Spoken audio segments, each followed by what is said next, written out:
We should keep out of politics because otherwise then we'll be subject to the same rules and we will whack him. Okay? If he, because the rulers and royal families are above the law. Okay? And if you want to be a politician, then say so. Royalties are above the law. Okay? So stop meddling in politics, because if you start to meddle in politics, then we will question you. Then there will be no more respect for the royalty.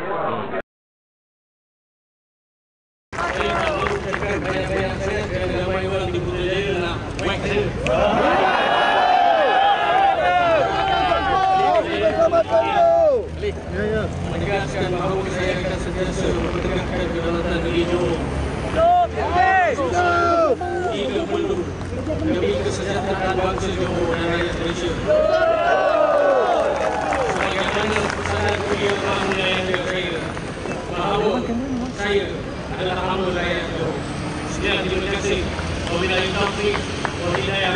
Wassalamualaikum warahmatullahi wabarakatuh.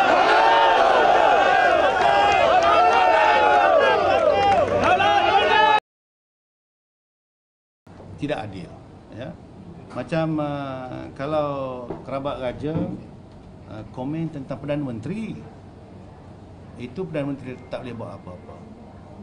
Saya mempertahankan Perdana Menteri, saya kena dakwa. Jadi the playing field is not level.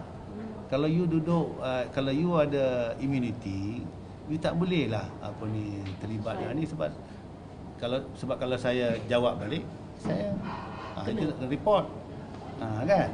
Report. Jadi it's not a level playing field. That's why saya rasa raja-raja kena above politics. The monarchy coming into this, what's your opinion on this? I think he was. I don't. He should not be making comments on politics, But sometimes when things are irritating, you have to scratch a bit.